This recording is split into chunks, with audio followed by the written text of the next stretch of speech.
Let's all please join in a few moments of centering silence.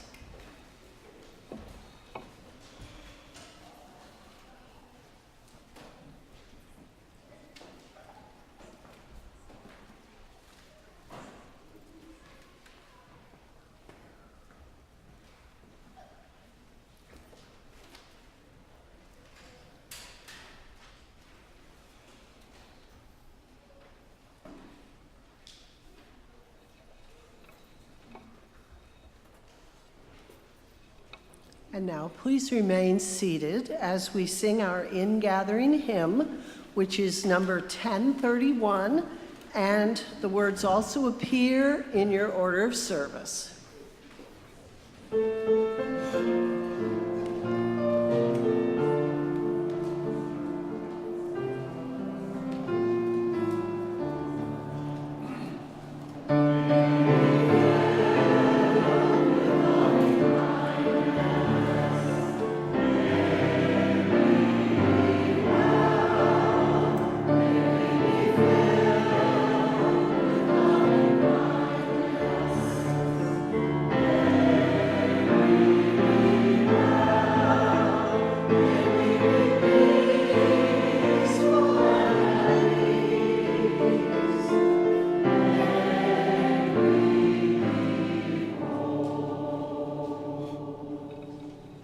Good morning. Welcome to the First Unitarian Society of Madison.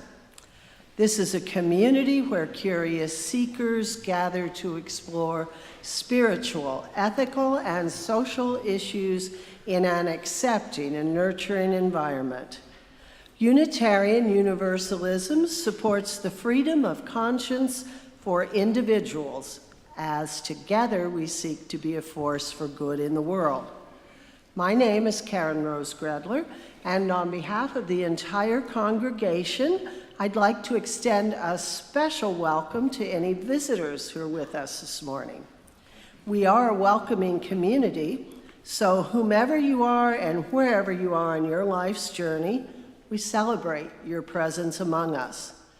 Visitors are encouraged to stay for our fellowship hour after the service and to look for people carrying teal-colored stoneware coffee mugs.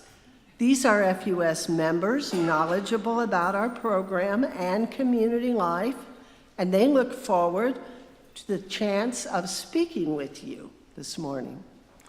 You can stop by our information table outside of the library, where you can find more information about our upcoming events and programs.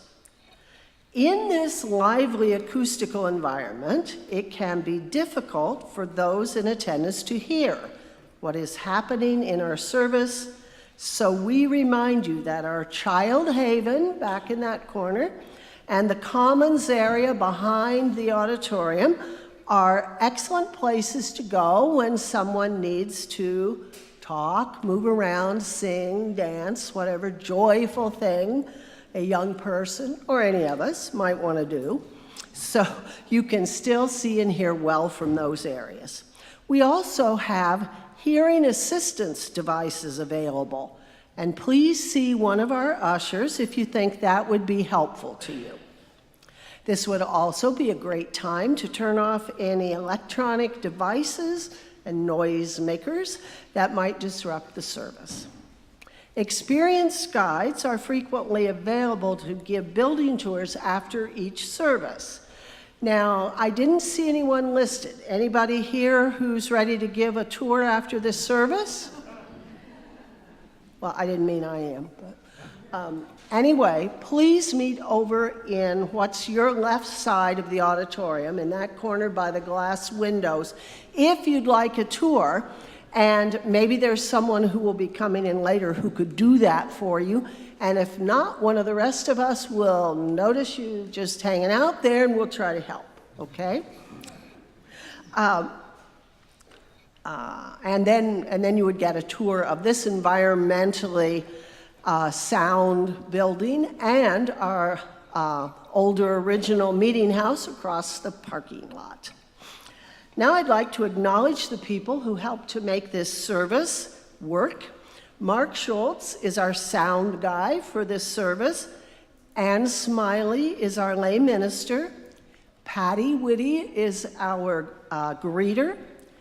And our ushers are Karen Jagger, Ron Cook, Ann Smiley, and Dale Carter. Back making coffee and welcoming folks at the kitchen are Richard DeVita and Jeannie Hills.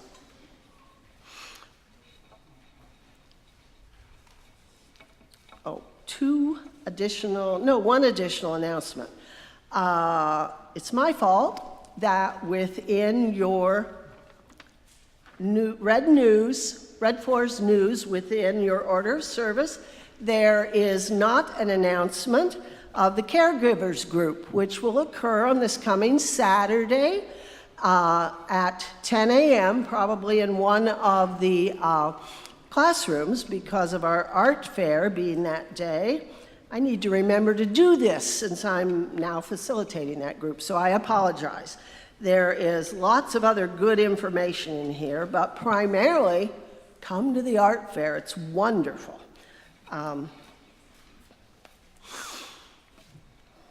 Again, welcome. We hope today's service will stimulate your mind, touch your heart, and stir your spirit. Thank you very much.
Here in the refuge of this Sabbath home, we turn our busy minds toward silence and our full hearts toward one another.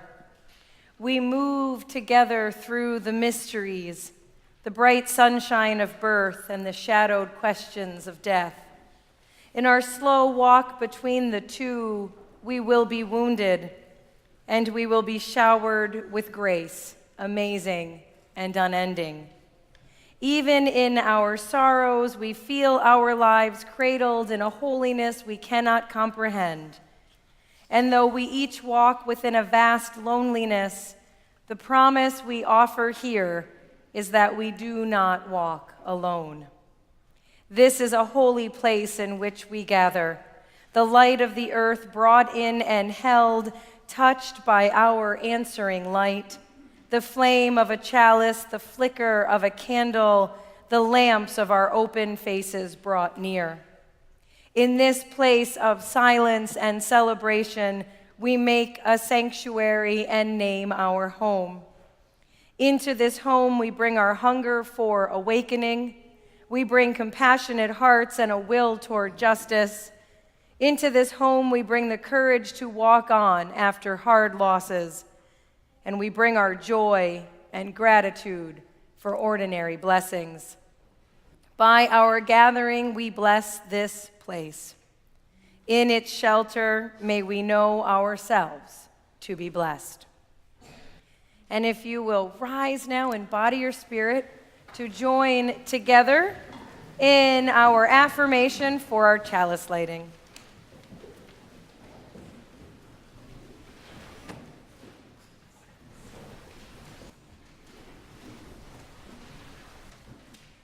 Community is the spirit, the guiding light of the tribe, whereby people come together in order to fulfill a specific purpose, to help others fulfill their purpose, and to take care of one another.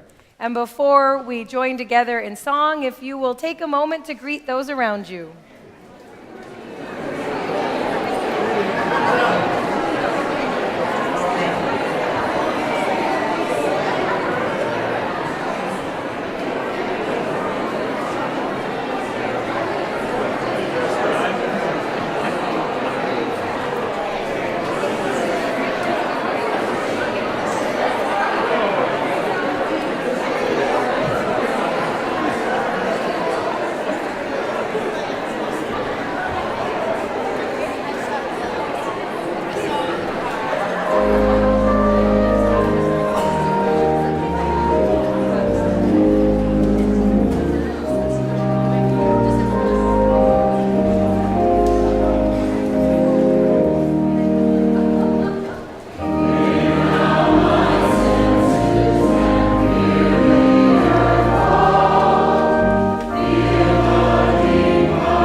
Please be seated. And I invite anyone who'd like to come closer for the story to come on up. Hey, Owen. Whoa, hello, Atticus. That was a good slide in. Hi, guys. Morning, Lula. How's everybody doing this morning? Good. You can come on up closer on the rug if you want. Hi, Winnie. Hello. How's my rosy pose this morning? Good. Hi, guys.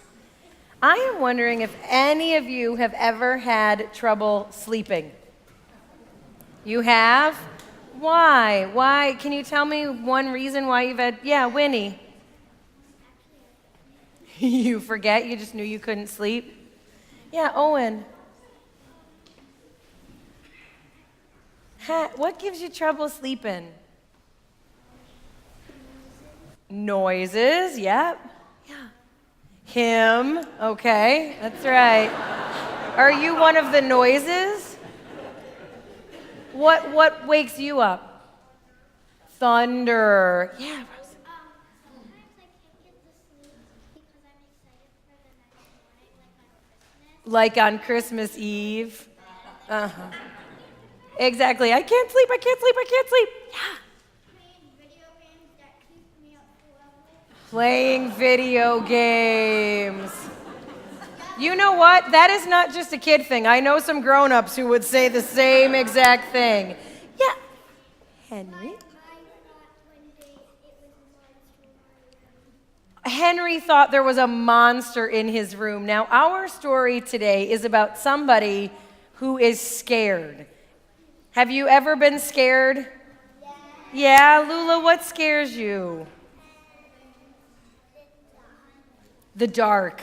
Yeah, my Owen's got the same thing. Scared of, is anybody else scared of the dark? Yeah, Winnie, you too, Rose.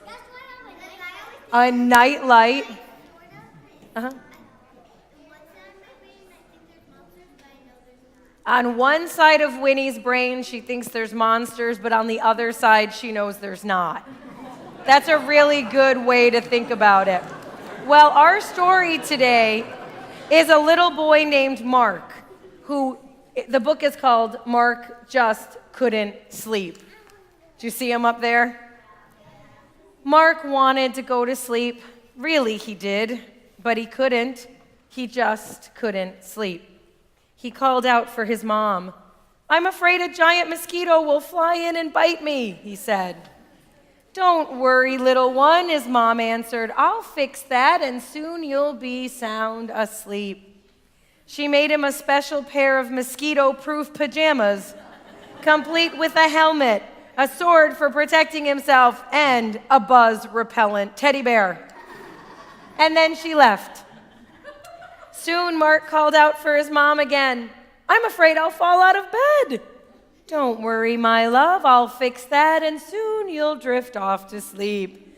She gave him a mountain climbing rope, secured it to his pillow with an anchor, and slipped a parachute over his back. And then she left. Shortly after, Mark called out once more, "What if the moon melts and the world goes dark?" "Don't worry, honey, I'll fix that, and soon you'll fall fast asleep."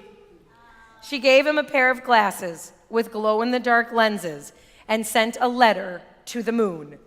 The letter said, "Moon, don't even think about doing anything silly like melting or something." And then she left. A few minutes later, Mark called out yet again. "I'm afraid a mean wind will blow in my face and I'll catch cold," he told his mom. "Don't worry, darling, I'll fix that and you'll fall asleep so easily." She hung a sign on the front door of the house that said, "Mean wind, you took the wrong road. Get yourself a map." She covered Mark with 10 goose feathers and a real live duck. And then she left. Finally, Mark called to his mom one last time. "I think I'm afraid of everything," he said. "Don't worry, sweetheart. I'll fix all of that and you'll sleep soundly through the night." She began running around the house. She closed doors, windows, suitcases, and notebooks. She scared away all the monsters. She even scared away the dentist and all the relatives. She invented a special stick for fighting off nightmares and an invisible trap for catching ghosts. And even though it wasn't really necessary, she went up to the roof to keep watch, just in case. How does she look sitting up there on the roof? She looks silly. Parents, how do you think she looks? Precarious. But suddenly she heard Mark's voice. What do you think he said? I'm still scared. Mark's mom, exhausted from trying to find the right solution, came down from the roof. She took off Mark's mosquito-proof armor. She unfastened his mountain climbing equipment. She ripped up the letters to the moon and the mean wind. She sent the duck off to have a bath. She took away the traps and the sticks, and then finally she sat down on her son's bed. She ruffled his hair and said, "My dear, I really don't know what else I can do to help you stop feeling so afraid. I think I'll just have to sit here next to you, and you can tell me everything." Smiling and yawning at the same time, Mark took his mom's hands and whispered, "I'll tell you later. I'm much too tired now." Mark wanted to stay awake. Really, he did. But he couldn't. He just couldn't stay awake. So, what helped Mark in the end? His mother. Yeah, it was his mother, right? Yeah.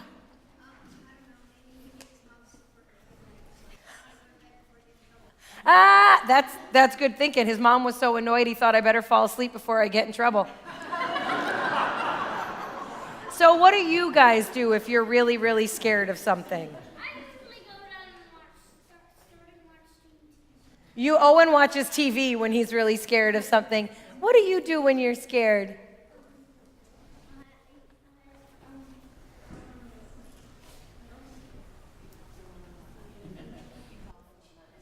He calls for his mom and dad, which that's what I want you to remember from all this silliness, other than I want you to do, can you guys promise to do me a favor? Tonight, if you can't sleep, where's Atticus? Atticus and Lula especially. If you can't sleep tonight, guys, here's what I want you to do. I want you to ask for a real live duck. Do you think you could promise me that? Henry, will you do it, bud? I want a real live duck. And then let me know how that turns out, okay? You guys are my neighbors. If you get a real live duck, I want to see it. Okay, just walk down the street. Greenhouse on the right. I want to see the duck. But when we're really, really scared, what Mark tells me to do, this silly story, is to talk about it and to think about all the things we're scared, and we try to figure out what it really is, and then we find those trusted folks like our grown-ups who love us so much, and sometimes just sitting there with them helps. Final thought, Miss Winnie. I just snuggled my dad. You snuggle your dad or mom. Whoever's in the bed, you will snuggle. All right. Thank you guys for listening to our story today. We're going to rise and embody your spirit and sing you out to your classes. Hey, Lula.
Please be seated.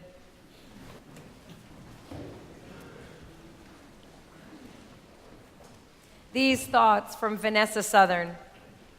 I was in Northern California on my college campus in 1989 when an earthquake shook our world. It registered 6.9 on the Richter scale, no small event. We all walked around in a daze afterward, blinking in disbelief. People returned home to find that their dorms had been condemned or closed down until they could be inspected. At the time, my roommates and I lived in a trailer park which had been erected as temporary housing on campus 20 years earlier. It turned out to be one of the safer places to be. The aluminum sides shook, but rarely broke. So once the gas connections were checked for leaks, we were cleared to return. And soon our floors were covered with homeless friends and their belongings in one big post-disaster sleepover that lasted for weeks. Immediately after the quake, we had no idea what would follow, and we could do nothing but wait and see how things settled out. We had to wait to hear what the experts ruled about what had been ruined, what needed repair but would survive, and what miraculously remained unscathed. Moreover, in the midst of this waiting, an unsettling number of aftershocks continued for days. Mild and unpredictable bouts of quaking would send us looking for some place to stand until they stopped. These aftershocks were not serious, but they made the world feel like a perpetually uncertain and unsafe place. It is hard to live a life amidst that. Ready to dash to safety, living and sleeping even as if on your toes, and harder still when you have no clear place to run where you know you will be safe. We were told at the time to stand in the doorways. This, they said, was the best and safest place to ride out the shaking. When you think about it, it is such a great metaphor, the commandment to stand in the threshold. In our lives, we often stand in just that place. In the aftermath of some massive personal or collective upheaval, we stand at the doorway to who knows what, hanging on to the frame of that threshold until the world stops shaking. There we stand uncertain, waiting, hoping, and wondering what we will find when the dust settles. Priest and writer Henry Nouwen compares such places to the flight of the trapeze artist between two rings. Having let one go, the acrobat sails through the void for a little while, suspended there, unmoored until another ring swings out of the darkness. The truth is that the shaking will always end, and a new world with a new normal will greet us. That world is just beyond the threshold of what we know and have known. Like the trapeze artist, we too always have a ring heading toward us to give us a handhold, even as we launch ourselves blind into the wide open stretches of uncertainty. Yet it will forever feel scary to be in those waiting places, or to be flying temporarily without a net, standing in the quivering doorways, watching whenever it is that the world decides to shift the ground on which we stand.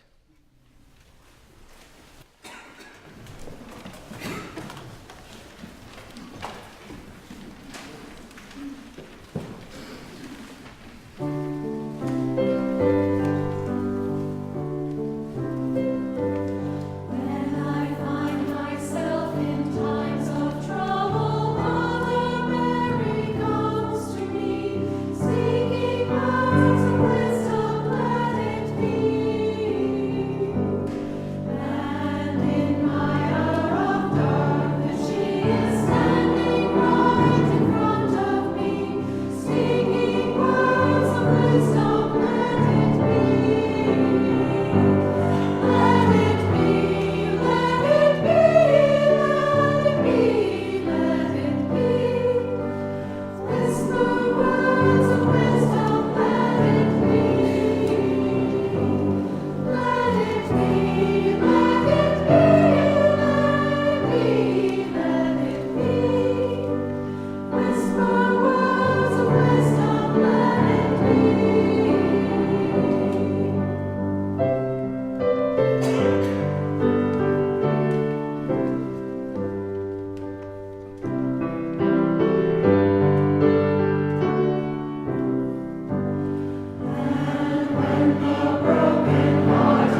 Now, not only do we have the talent of this amazing meeting house chorus, but that wonderful man who just stood is our very own Frank Ferriano, who arranged that piece for the chorus.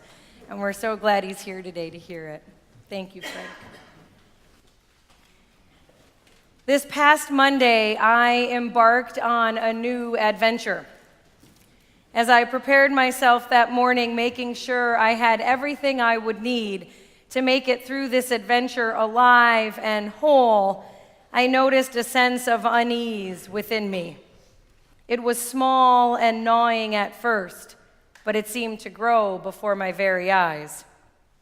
Would I be able to do this? Who was I to think I could do this? Someone else, heck, anyone else, to be honest, could do this better. This was going to end in failure, and then what would people think of me? The fear was almost overwhelming. Now, I must say that I was taken aback by this reaction, and looking back on it now, it does seem dramatic for the kind of adventure I was beginning.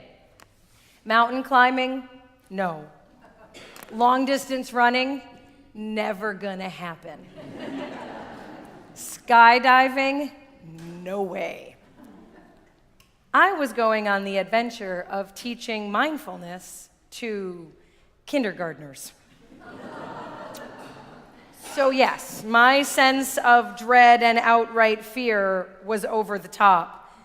It did go extremely well, and the kids asked if I would come back again next week. My own kid asked if I would come back, so Mama's putting it in the win column. I had emailed the mindfulness-based kindness curriculum created here at the Center for Healthy Minds to Owen's teacher in September. I sent it along with an email that simply said, "Hi, Holly, I don't know if you've seen this resource, but I'm just passing it along in case you're interested. Owen's teachers used it last year at the Weissman Center, and they were really impressed. Hope it's a great day, Kelly." And less than an hour later, I had a reply that said, "Hi, Kelly, I love this. It's something I've been wanting to incorporate into the classroom, but I don't have any personal experience with it. Any chance you'd be willing to lead it on Mondays? We can have Mindful Mondays. Let me know what you think. Thanks, Holly." What do I think? I think I never should have sent it to her. I think I am nowhere near qualified enough to do this. Sure, I teach mindfulness to adults, but kindergartners? I think I would need training, some kind of certification, something, anything more than what I have now. So it took me a few days to respond, and during those days, I wrestled with this growing fear that I was not good enough, smart enough, qualified enough, definitely do not meditate enough to do this, and that the 5- and 6-year-olds would see right through me. I would lie awake at night with worst-case scenarios of classroom chaos running through my mind, and the principal asking me not to return to school for a little while. So much for being mindful. During those days, I was reminded of the words of Parker Palmer, who has said that he would like to write a book on the spiritual teaching of be not afraid. He says he has struggled with this passage because it seems too unrealistic. We all have fear. It's natural. It's with us from birth. So what do you mean, be not afraid? How is that even possible? Parker writes, fear is so fundamental to the human condition that all the great spiritual traditions originate in an effort to overcome its effect on our lives. With different words, they all proclaim the same core message: be not afraid. Though the traditions vary widely in the ways they propose to take us beyond fear, they all hold out the same hope.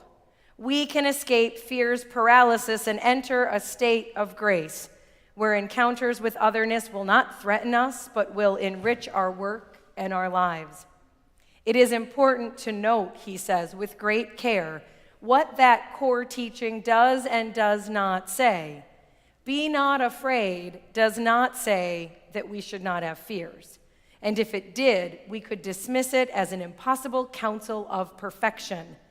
Instead, it says that we do not need to be our fears. Quite a different proposition. When I was asked to teach those kids, I was at what Vanessa Southern calls a threshold place. This was a positive threshold for me, a doorway into an unknown experience, uncertain as to the outcome, but opening up a new possibility just slightly outside my comfort zone. We all have these places. We've all been to a threshold. There are much more difficult thresholds that we all face as well. Think of a time when the world as you knew it changed. Most likely in a way that you didn't expect, or in a way that you didn't want, and you were filled with uncertainty or dread. This is where fear comes in strong and ready to freeze us in our tracks. What we are talking about here is not the healthy kind of fear, the fear that makes us jump out of the way of a speeding car, the fear that arises when a doctor says the news isn't good, the very real fear of too many adults and children in our country who don't know where the next meal is coming from or where they would sleep at night. I recognize with deep reverence the very real fears that many experience in our world today, deep-rooted fears for safety and survival. And if we have a desire to help those living with those kinds of fears, if we wish to begin reaching out more to those right here in our own communities who walk with these fears, then we need to work on what is immediate to us all the time. We need to work on ourselves. We need to come to terms with the fears that are living within us so that they do not stop us from the very important work that we are each called to do. The Buddhist monk Pema Chodron says that the news we hear is mostly bad, and that makes us afraid. It can be quite discouraging. Yet we could actually derive inspiration for our warriorship from these dire circumstances. We could recognize the fact and proclaim the fact that we are needed. We are needed in this world today. For those of us with privilege, we need to know how to pass through the threshold places, holding and recognizing the fear and discovering how to go to those scary places anyway, because we are needed. This asks us to face the fear that keeps us from being fully ourselves, that stops us in our tracks when we think about taking a risk, that whispers in our ear that the world is too dangerous of a place and we are not brave enough to make any kind of change. This is the fear that Elizabeth Gilbert spoke of when she wrote, "Around the age of 15, I somehow figured out that my fear had no variety to it, no depth, no substance, no texture. I noticed that my fear never changed, never delighted, never offered a surprise twist or an unexpected ending. My fear was a song with only one note. Only one word, actually, and that was stop. My fear never had anything more interesting or subtle to offer than that one emphatic word, repeated at full volume on an endless loop, stop, stop, stop. Which means that my fear always made predictably boring decisions. Like a choose-your-own-ending book that always had the same ending, nothingness. Our fear has the power to make us stop, to convince us to never venture out into the unknown, to stay in our very comfortable places. But there's so much we miss when we stay tucked away inside and comfortable. My colleague, the late Reverend Marnie Harmony, wrote about it beautifully when she said, if on a starlit night with the moon brightly shimmering, we stay inside and do not venture out, the evening universe remains a part of life we will never know. If on a cloudy day with grayness infusing all and rain dancing rivers in the grass, we stay inside and do not venture out, the stormy, threatening energy of the universe remains a part of life we will never know. If on a frosty morning, dreading the chilling air before the sunrise, we stay inside and do not venture out, the awesome cold, quiet, and stillness of the dawn universe remains a part of life we will never know. If throughout these grace-given days of ours, surrounded as we are by green life and brown death, hot pink joy and cold gray pain and miracles, always miracles, if we stay inside ourselves and do not venture out, then the fullness of the universe shall be unknown to us, and our locked hearts shall never feel the rush and power of life. Now, Martin Luther King once wrote a sermon on 4 steps for dealing with fear, and I think he is a pretty reliable source. This was someone who preached what he knew, who lived with death threats, who walked through angry mobs, who spent his life telling ordinary people like you and me how to face our fears and walk calmly into, through, and out of them. His first step is to face our fears, to see them, and to ask, what are we really afraid of? You can't fight an enemy, he says, that you don't understand. Pema Chodron tells the story of a student warrior who was told that she needed to do battle with fear. She didn't want to do that. Fear was aggressive. Fear is scary. It seemed unfriendly. But the teacher said she had to do it and gave her the instructions for the battle.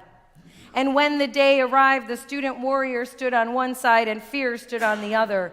The warrior was feeling very small because fear was looking big and wrathful. They both had their weapons. The young warrior roused herself and went toward fear, prostrated 3 times, and said, "May I have permission to go into battle with you?" Fear said, "Thank you for showing me so much respect that you ask permission." Then the young warrior said, "How can I defeat you?" Fear said, "My weapons are that I talk fast and I get very close to your face. You get completely unnerved and you will do whatever I tell you to do. If you don't do what I tell you, I have no power. You can listen to me, you can have respect for me, you can even be convinced by me. But if you do not do what I tell you to do, then I have no power." In that way, she tells us, the student warrior learned how to defeat fear. When we're afraid, we can become curious. Look at it. Pema says, smile at your fear. You can listen to it. You can try to understand it. You can even see where it is coming from, but you don't have to let it stop you. And this is King's second step. He says, see your fears and go on anyway. King started his sermon that day with the words of Ralph Waldo Emerson, "One who is not every day conquering some fear has not learned the secret of life." Can your fears mean go instead of stop? Can you see them, acknowledge that they are there, and instead of seeing them as a signal to freeze, see them as something telling you that you are in a threshold place? And you can muster as much courage as you can and go forward anyway. For if we stay inside and do not venture out, we miss the fullness of the universe and the miracles, always miracles. Third is to remember that fear is mastered through love. When we recognize our deep connection with all life, when we see those we are afraid of as fellow travelers on this journey, with needs and vulnerabilities, strengths and fears of their own, then we work from a place of connection. King wrote, "Only love, understanding, and organized goodwill can cast out fear." Love, understanding, and organized goodwill. And finally, he tells us to confront fear with faith. Faith, he says, in the larger goodness of things. Faith, I would add, in ourselves and each other. Last week, 8 of our staff traveled to Unity Temple in Oak Park for a large church regional staff gathering. The keynote speaker was Rashida Graham Washington, Executive Director of Communities First Association in Chicago. She began her presentation by saying that she loves to go out into places with people she's never met, to work with groups that she didn't know before, because she believes that we all have gifts inside of us, our own gifts and the gifts of others. We each hold each other's gifts. So this work, this living, this being human only works when you and I are together, because I have some of your gifts to give you, and you have some of mine to give me. We grow together when we do this work together. That's the only time when we are our fullest and most whole selves. We help each other shine. Or maybe it's as Marianne Williamson always said, our deepest fear is not that we are inadequate. Our deepest fear is that we are powerful beyond measure. It is our light that most frightens us. Your playing small doesn't serve the world. There's nothing enlightened about shrinking so that other people won't feel insecure around you. We are all meant to shine as children do. It's not just in some of us, it's in everyone. And as we let our own light shine, we unconsciously give other people permission to do the same. As we are liberated from our own fear, our presence automatically liberates others. I have your gifts, and you have mine. For all those who are living with daily fear, we must figure out how to step over the threshold of our own fears, to go into the uncomfortable places, to do the work that is ours to do.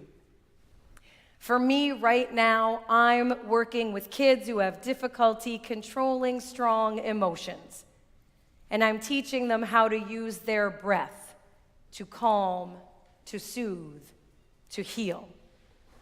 That's my work. What is your work in this world? Is it scary? Does the thought of it keep you up at night? Can you feel that and think, this is telling me something? Could it be that now is the time to move forward? Now is the time to go. The world is too beautiful to be praised by only one voice. May you have the courage to sing your part. The world is too broken to be healed by only one set of hands. May you have the courage to use your gifts. The world needs you, your bravery, your beauty, your message, your light.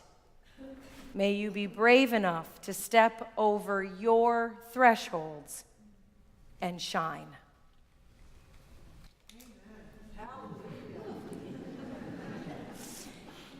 And our offering today is shared with Veterans for Peace. You can find out more about their good work in your order of service, or at the table outside in the Commons after service, and we thank you for your generosity.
We gather each week a community of memory and hope.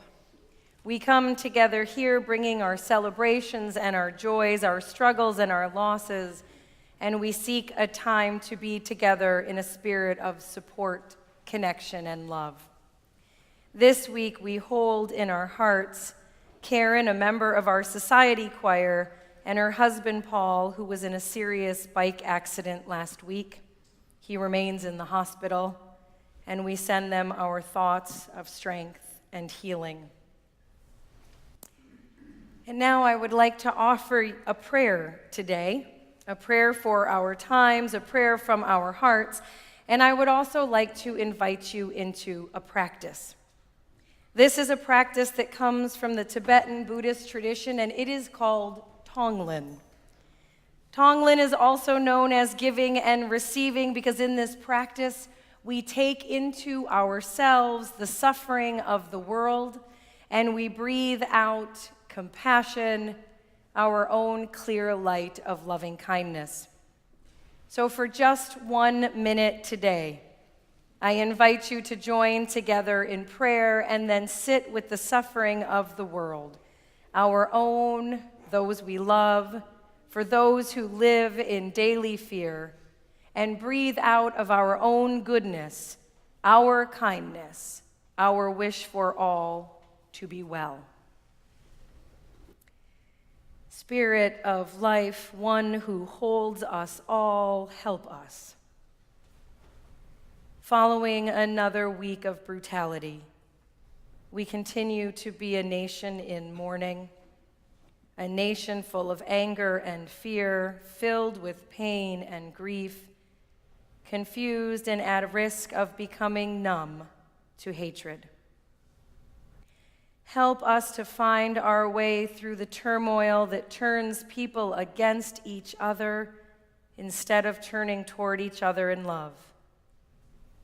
Help us to see that little good ever comes out of viewing each other as the other. Only when we find our common humanity can we live in peace. As exasperated as we may become, we go on. The future beckons us to come to it bearing a faith and a resolve that brings hope and healing. Like the birds of the air that can't help but sing their songs, we too have a song. We sing of love, forgiveness, mercy, compassion. We believe in the power of love to repair us, not the same as before, but stronger in some places, living out our lives' potential in the warmth of one another, in the light of what restored we may become. And now in the next minute, if you will join me in simply breathing, taking in the suffering and transforming it through the power of your own hearts into love.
We ask this prayer and offer this practice in the name of all persons present and absent, remembered and forgotten, known and unknown. Amen. Blessed be. May it be so. And if you will rise now in body or spirit for our closing hymn, We'll Build a Land.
Please be seated.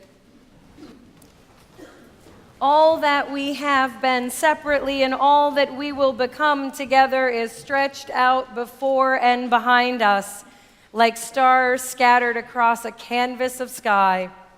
We stand at the precipice, arms locked together like tandem skydivers, working up the courage to jump. Tell me, friends, what have we got to lose? Our fear of failure? Our mistrust of our own talents? What have we got to lose? A poverty of the spirit? The lie that we are alone? What wonders await us in the space between the first leap and the moment our feet, our wheels, however we move our bodies across this precious earth, touch down softly on unknown soil?